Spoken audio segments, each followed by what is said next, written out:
Bueno, comenzamos. Comenzamos, como digo, la clase de hoy del ámbito social del nivel 1, que es una clase de repaso para el examen del próximo sábado, ¿vale? Del día 15, al que espero que asistáis muchos de vosotros. Bueno, ¿qué es lo que del primer tema? Preguntas clave que habría que estudiarse.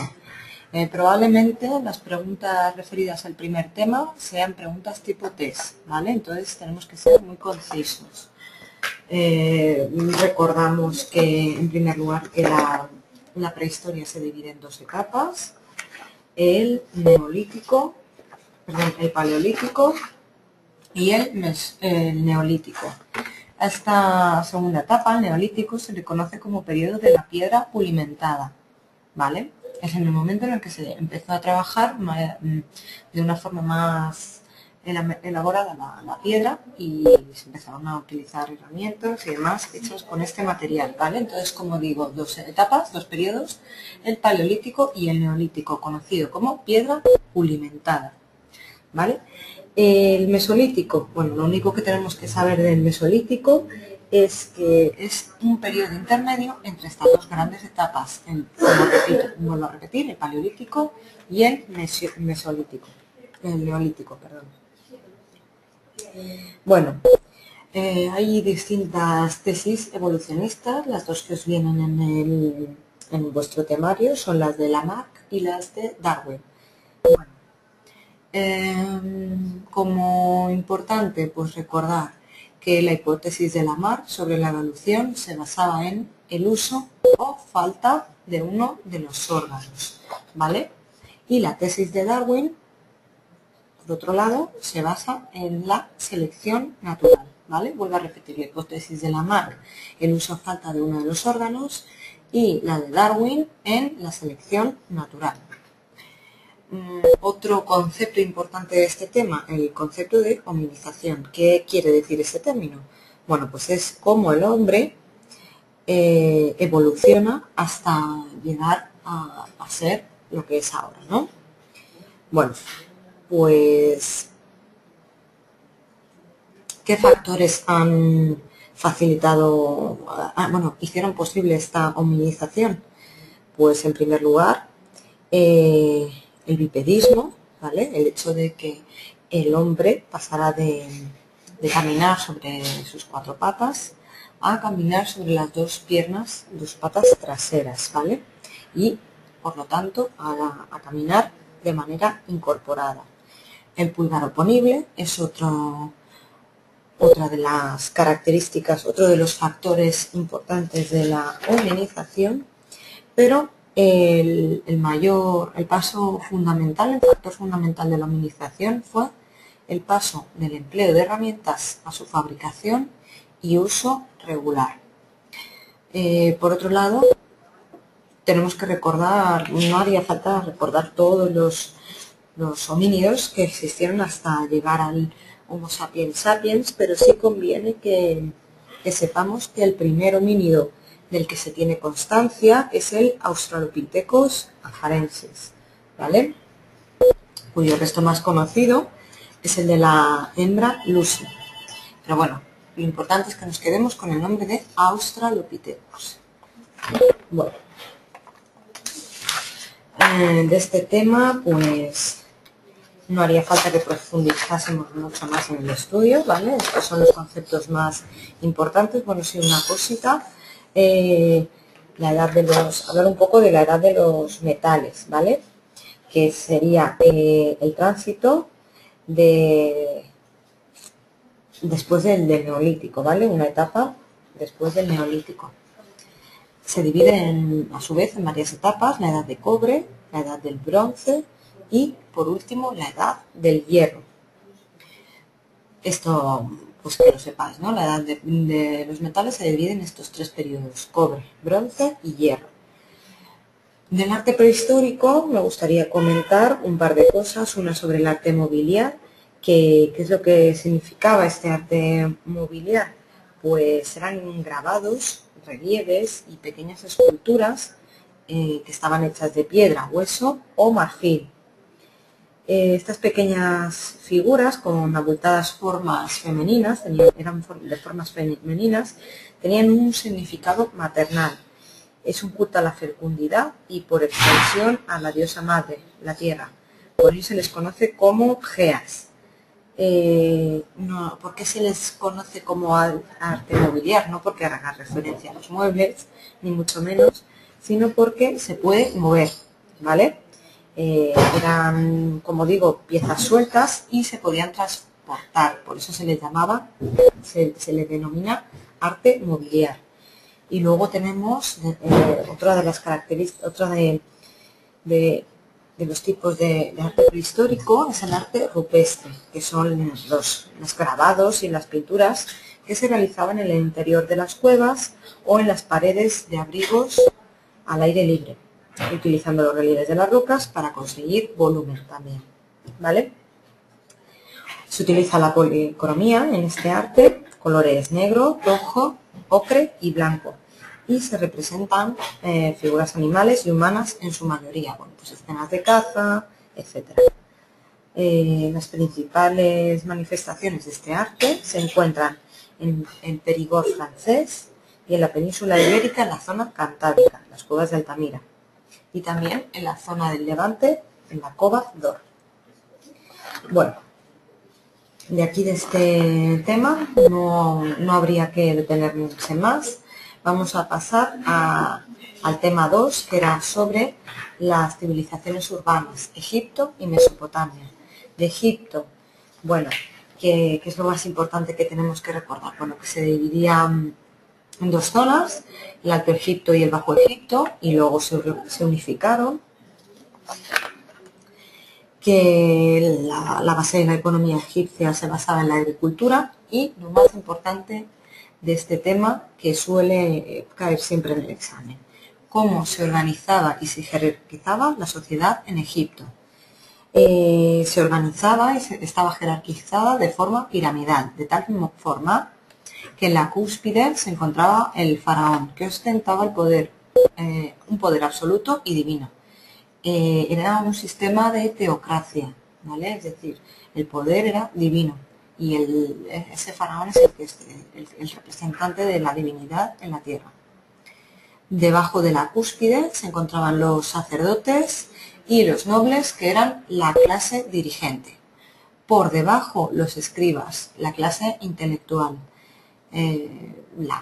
Por debajo de los escribas estaban la gran mayoría de las personas, que eran los campesinos, ¿vale? Y luego aparte, o debajo todavía más, por debajo de los campesinos se encontraban los esclavos, que en su mayoría eran eran prisioneros de guerra, que trabajaban en las minas y canteras o en la construcción de los monumentos faraónicos que conocemos, los monumentos funerarios, que son las mastabas, las pirámides o los hipogeos. Otra pregunta importante, algo que tenemos que recordar: la escritura egipcia. Había tres tipos diferentes: la jeroglífica, que era la más importante y usada, era la que aparece, es la que aparece en las inscripciones monumentales de templos y obeliscos; la hierática, que era similar a la jeroglífica, solo que se denomina hierática a la que aparece escrita en papiro en lugar de en monumentos; y por último la demótica o popular, que era de forma cursiva, ¿vale? Conocer un poco la importancia de la religión egipcia, saber que el pueblo egipcio era sumamente religioso, y luego pues su creencia en el más allá, ¿vale? Y el hecho de que la creencia en la vida de ultratumba, y el hecho de que ellos por eso tenían esas construcciones para los fallecidos, ¿no? Bueno, de Mesopotamia. Conocer el término que significa Mesopotamia. Significa tierra entre dos ríos, que os recuerdo que eran el Tigris y el Éufrates. De la historia de Mesopotamia, en principio, pues no no tendríais que estudiarlo en profundidad. Bueno, a ver si me ha olvidado, vuelvo a retomar un momento el tema de egipcio. Un cargo importante que eran los que dirigían la administración eran los visires, ¿vale? Y bueno, de la historia en sí de Mesopotamia no hace falta que os detengáis mucho. Sí, en lo que era la sociedad, cómo estaba organizada. Pues en primer lugar, también era una sociedad piramidal, ¿vale? Pero en lugar de tener un faraón en la cúspide, había un rey, que también era de tipo absoluto. Por debajo los aguilum, formados por la nobleza y los altos dignatarios, que rodeaban al rey y le apoyaban en tareas administrativas, militares y religiosas. Por debajo los muskenum, o ciudadanos medios, que eran libres. Dentro de estos ciudadanos había los que se dedicaban a la agricultura o a la artesanía, pero si estos cometían delitos, los muskenum eran castigados con suma severidad. Y al igual que en Egipto, por debajo de estos se encontraban los esclavos, que bien podían ser hombres libres que al no poder pagar sus deudas perdían su libertad, o, como sucedía con los egipcios, eran prisioneros de guerra. La cultura en Mesopotamia. A ver, ¿qué tenemos que recordar de aquí? Bueno, pues que la escritura se inventó en Mesopotamia por parte de los sumerios. Era un tipo de escritura que se denomina cuneiforme y se ejecutaba sobre pequeñas tablillas de arcilla encuadradas en madera. Sobre ellas se aplicaban grabando con un punzón de madera y punta triangular los signos adecuados. Hay que mencionar que el primer uso de la escritura se empleó como un mero instrumento administrativo. Se utilizaba para llevar a cabo la contabilidad del templo y sus recursos. Sin embargo, pronto pasó a usos literarios, creándose numerosos himnos, poemas sagrados y literatura épica como el poema de Gilgamesh. Sin duda, la mayor joya literaria la constituye el código Hammurabi, ¿vale? Importante esta pregunta. ¿Cómo nos podrían preguntar esto? Pues bueno, de forma seguramente tipo test. ¿Y qué tenemos que contestar? Pues bueno, respondemos a la pregunta: ¿qué rey redactó el primer código legal como conocido? ¿Vale? Se llama Código Hammurabi porque el rey que estaba gobernando en ese momento era Hammurabi, ¿vale? ¿Qué tiene característico este código? Pues que es el primer código legal histórico conocido y escrito. Y actualmente se encuentra en el Museo de Pérgamo en Berlín. Por último, recordar algo de... bueno, la figura del rey, como he dicho antes, en Mesopotamia se llamaba Ensi, ¿vale? Enlil es otro término que eran cuando eran sacerdotes, pero cuando eran solo reyes, Ensi. Después tenemos que recordar de la religión mesopotámica, pues que era también de carácter politeísta. Había varios dioses. Anu, por ejemplo, que representaba al cielo y era el rey de los dioses, Samas al sol, Nana, que era la luna, Ki la tierra, etc.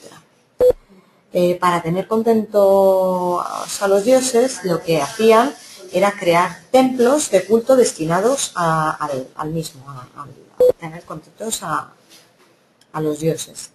Se construyeron así los zigurat. Los zigurat, que eran una especie de torre escalonada, o pirámide escalonada, que en la cúspide se sustituye esa forma triangular, por así decirlo, por una estructura rectangular que hacía las veces de capilla, en las que los sacerdotes observaban el firmamento y se ponían en contacto con los dioses cósmicos, ¿vale? Por eso, repito, el zigurat, una especie de torre o pirámide escalonada, ¿vale? Las paredes tienen forma al final de escalera, ¿vale? Van así, subiendo poco a poco, no es como una pirámide que tiene las paredes lisas. Y además la cúspide es sustituida por una estructura rectangular que era la capilla, ¿vale? Bien. Pasamos ahora al mundo clásico. Tema 3, Grecia y Roma. ¿Qué tenemos que recordar? Bueno, pues por ejemplo, de Grecia, una pregunta que suele salir mucho, ¿cuál fue la causa desencadenante de la guerra del Peloponeso? ¿Qué tendríamos que poner aquí? Bueno, pues empezaríamos hablando de la ciudad de Corinto. ¿Y qué ocurría en esta zona? Bueno, pues que los intereses de los atenienses se oponían a los intereses de los espartanos. Esparta temía perder su control, ya que Corinto era litoral y Atenas era una potencia marítima, y sin embargo Esparta era una potencia terrestre. En el 415, Atenas invadió Sicilia, que era aliada de Esparta, y estos acudieron en su ayuda. ¿Vale? Los espartanos acudieron en ayuda de Sicilia y así comenzó la guerra contra Atenas, ¿vale? La guerra del Peloponeso. Bien.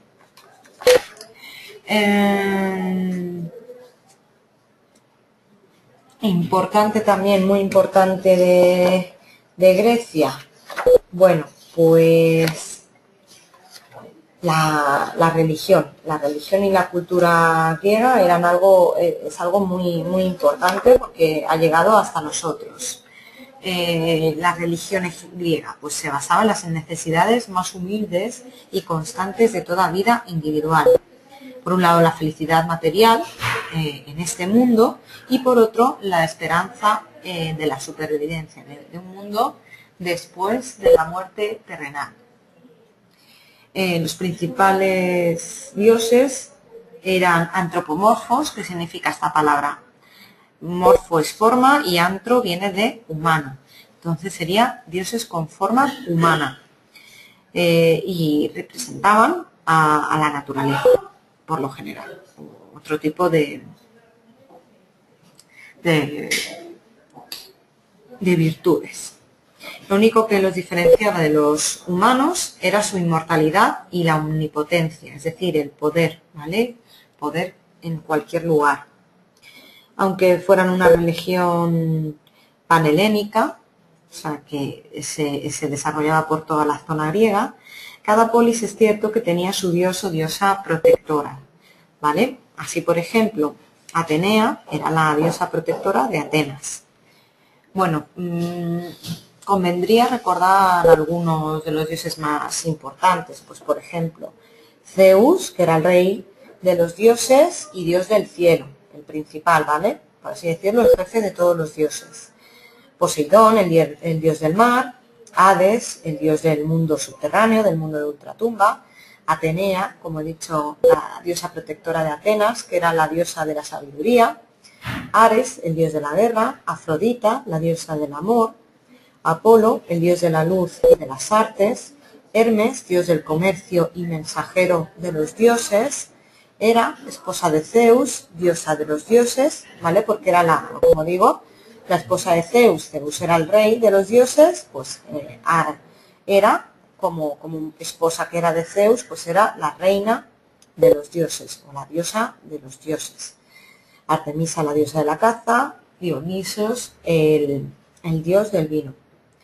Todos ellos intervenían en la historia y el destino de los hombres, y también incluso luchaban contra ellos. Sus historias dieron lugar a los mitos o leyendas de gran influencia en la educación y en el culto.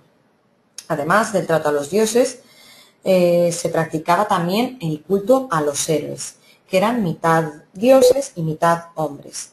Algunos de los héroes más conocidos, pues Heracles, Perseo, Jasón, Odiseo, Aquiles y Edipo, ¿vale? Heracles es Hércules, el de las 12 pruebas de Hércules, por ejemplo, Jasón, el de los argonautas y el bellocino de oro, Odiseo, Ulises, el de la Odisea, Aquiles, el jalón de Aquiles, Edipo, el complejo de Edipo, ¿vale? Dentro de la religión griega tenía gran importancia el culto a los muertos y antepasados, y también la adivinación del porvenir mediante los oráculos, siendo el más importante de todos el de Delfos, de la ciudad de Delfos. También tuvieron un carácter religioso importante los juegos griegos, los conocidos como Juegos Olímpicos, que se realizaban en honor a Zeus y que, como todos sabemos, han llegado hasta nosotros, aunque con una finalidad distinta y un significado también distinto. Bueno, voy a pasar ahora a hablar de Roma, que es el otro gran apartado de este tema 3. Conceptos que habría que recordar de Roma. Bueno, pues que fue fundado, según la leyenda, en el año 753 a.C. por parte de los gemelos Rómulo y Remo, ¿vale? Quienes, amamantados por una loba, eran descendientes del héroe troyano Eneas, que había huido tras la destrucción de Troya. Y posteriormente, tras una disputa, Rómulo mató a Remo y se convirtió en el rey de Roma. Esto es lo que dice la leyenda, ¿de acuerdo? Pero bueno, la historia comenta que Roma en origen es una ciudad etrusca. Bueno, régimen monárquico. Es importante que conozcamos un poco cómo era el sistema social de Roma. La clase dirigente, por así decirlo, eran los patricios o nobles, ¿vale? Estos patricios eran descendientes de los fundadores de Roma, se decía, y poseían grandes fortunas procedentes del campo y también detentaban el poder político como senadores, ¿vale? Repito, patricios, descendientes de los fundadores de Roma, poseían grandes fortunas procedentes del campo y ostentaban el poder político como senadores. Por debajo se encontraban los plebeyos, que pertenecían a la clase baja. Eran pequeños propietarios de tierras o también los había que eran comerciantes. En un principio carecían de derechos civiles y políticos, pero poco a poco, afortunadamente, fueron adquiriendo más poderes a base de luchas. Luego estaban los clientes, que eran personas expulsadas de una tribu, que eran acogidas por un patricio. El patricio les proporcionaba protección y medio de subsistencia a cambio de su fidelidad y obediencia. Es algo parecido a lo que recordaremos un poco más adelante ahora del tema del feudalismo. Por debajo, como siempre, los esclavos. En un principio eran muy escasos, pero fueron aumentando porque, como os podréis imaginar, eran prisioneros de guerra. Y como Roma poco a poco fue conquistando cada vez más territorios, pues cada vez fue nutriéndose de más prisioneros y por tanto de más esclavos. Vale. La República, de la época de la República, hay que destacar dentro de las magistraturas superiores, pues los cónsules, los pretores, que eran los encargados de administrar la justicia, los jueces, que eran naturales, los censores y cuestores o funcionarios del Estado, los ediles curales o jefes de policía. Luego, ¿qué me interesa? Senado, por ejemplo. ¿Cómo podríamos definir el Senado? Pues diciendo que era el órgano más importante de la República, que controlaba toda la política interior y exterior. Estaba formado por 600 miembros y bueno, luego si quisiéramos profundizar un poquillo más, pues comentar que en un principio todos estos miembros eran patricios y era un consejo de ancianos, que se llamaba así, porque para ser senador había que tener como mínimo 40 años y en aquella época tener 40 años era sinónimo de ser anciano y por tanto de sabio. Como ya sabéis el refrán de sabe más el diablo por viejo que por diablo. Pues bueno, se consideraba que una persona con una cierta edad, por aquel entonces 40 años ya era una cierta edad, pues tenía más conocimiento de la vida y era más sabio. A finales de la República, pues se sabe que hubo senadores también de origen plebeyo, no solamente de origen patricio. Bueno,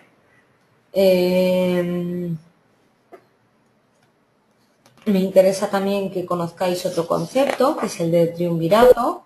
Hubo dos triunviratos, primero el formado por Julio César, Pompeyo y Craso, y un segundo triunvirato tras la muerte de César, constituido por Marco Antonio, Octavio y Lépido.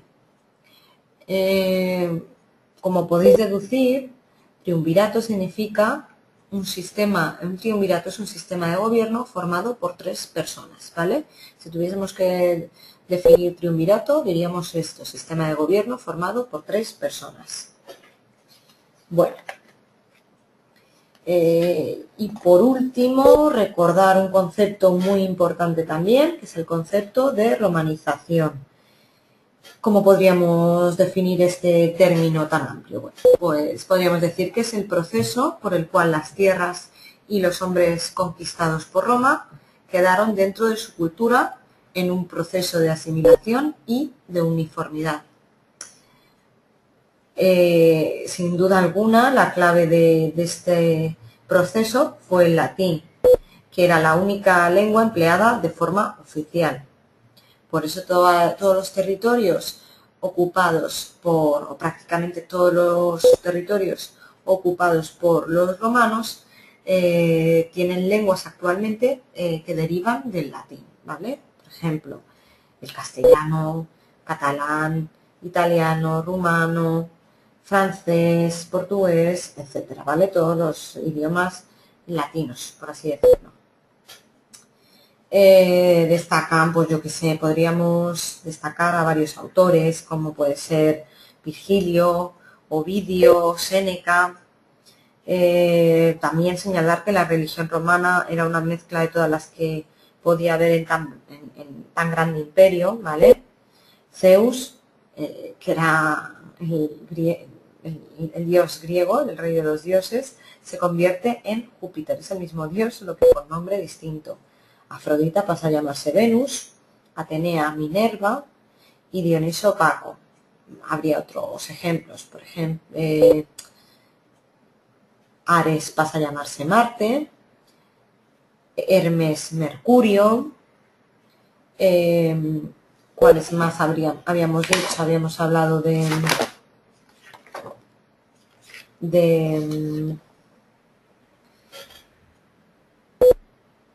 Artemisa, por ejemplo, pasaría a ser Diana y Apolo Poseidón.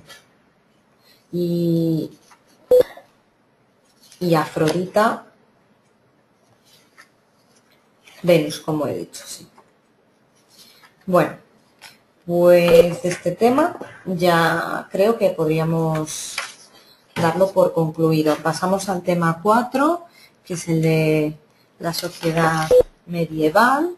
Hay un tema muy amplio, pero bueno, yo os voy a decir lo más importante que no podéis dejar de estudiar. Sería el feudalismo, ¿de acuerdo? El feudalismo es un concepto muy importante. Tendríamos que empezar a definir qué es lo que significa la palabra feudo, que es la posesión territorial de un señor. El señor feudal, por tanto, era el amo que explotaba un feudo y la tierra, o sea, por así decirlo, esta tierra para su propio beneficio. En este feudo tenía potestad económica, política, social y jurídica. Lo que hacía era establecer lazos de dependencia y encomienda, a través de un juramento de fidelidad con los campesinos que habitaban ese feudo, ¿vale? De esta forma, el vasallo quedaba adscrito a la propiedad, así como sus herederos. No era un régimen de esclavitud, porque era voluntad del hombre libre aceptar este vasallaje, pero es cierto que en la práctica se asemeja bastante. El señor del feudo, el señor feudal, a cambio de este vasallaje, daba protección a sus siervos ante posibles peligros que acechasen al feudo. Importante hablar, pues bueno, del monacato, que durante la Alta Edad Media era el organismo que guardaba la cultura, la Baja Edad Media, cuya cultura se agrupó en las universidades. Y bueno, pues un poquito comentar, cuando he dicho lo del monacato, que Los monjes pasaron, es cierto que se dedicaban a orar preferentemente, pero también para intentar evitar diferencias y propugnar un cristianismo igualitario, se hicieron una serie de reformas que propugnaban una vida más austera, menos contemplativa y más productiva. Así surge el lema ora et labora, en latín, escrito. Si lo traducimos, significa reza y trabaja. O sea que, aparte de rezar, también debían trabajar, ¿vale? Reza, sí, ¿vale? Pero también debes trabajar.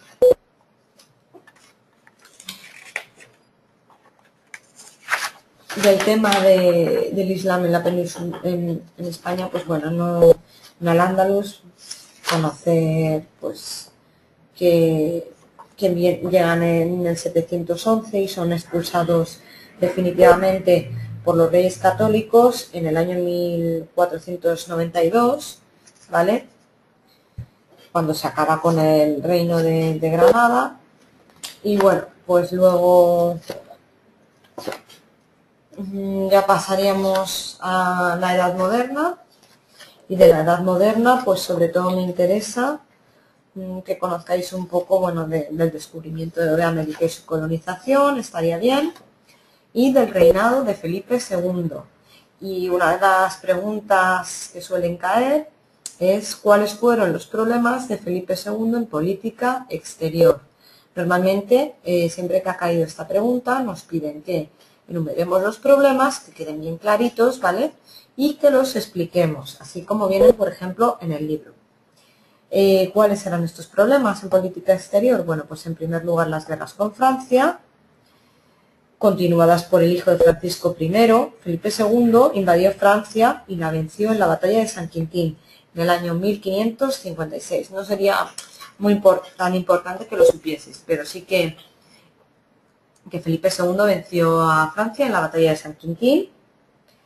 Ante la amenaza posteriormente, ante la amenaza de la expansión del calvinismo en Francia, firma la paz de Château-Cambrésis en el 1559. Otro problema era la rebelión de los moriscos o sublevación de las Alpujarras, debido a causa de un edicto que les obligó a abandonar su religión y sus costumbres, que todavía practicaban estos moriscos. La rebelión fue sofocada por don Juan de Austria, que era el hermano bastardo del rey. Otro problema político, el levantamiento de los Países Bajos y Flandes, debido sobre todo a los problemas religiosos. El norte, que era Holanda, se había convertido al luteranismo, y el sur, Bélgica, permanecía todavía fiel al catolicismo. Tras sangrientas represiones encabezadas por el duque de Alba, el norte protestante se agrupó en la Unión de Utrecht y se declaró prácticamente independiente, aceptando Felipe II su autonomía en el año 1579. Dejó de formar parte del Imperio Español. Otro problema, la guerra contra los turcos.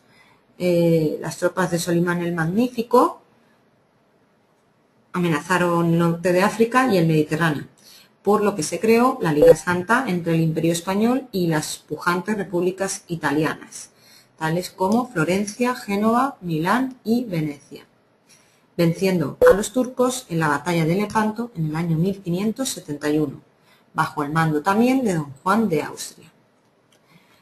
Y por último, de los problemas de política exterior, tendríamos la guerra contra Inglaterra. Siempre había existido una gran tensión con la reina Isabel I de Inglaterra, que era hija de Enrique VIII. Esta había aceptado el protestantismo en las islas y era una gran defensora de esta nueva religión. Además, los corsarios ingleses, no haría falta que nos acordásemos de los nombres, pero bueno, os voy a recordar, Drake y Hawkins habían comenzado una guerra de corso con los navíos españoles que hacían la ruta de las Américas. Así, Felipe II se decidió a invadir Inglaterra, creando la llamada Armada Invencible. Era una flota de barcos como jamás se había conocido hasta entonces. Desgraciadamente, las malas condiciones atmosféricas y la habilidad de los navíos ingleses produjeron una estrepitosa derrota de esta armada invencible en el 1588. Bueno, pues hasta aquí todo lo referente al repaso para el examen del nivel 1, del ámbito social. Bueno, deciros que va a haber varias preguntas tipo test, como he dicho más o menos a lo largo de la clase de hoy, y también preguntas a desarrollar, ¿vale? Intentad ser explicaros bien, tener cuidado con la ortografía y estudiar, bueno, pues sobre todo en los puntos que he hecho más hincapié hoy y demás. Bueno, pues desearos suerte y nos vemos en las clases nos vemos en el examen y si no, después del examen y de las vacaciones. Así que, bueno. De todas maneras, ahora continuaré en un ratito con la clase de repaso del nivel 2.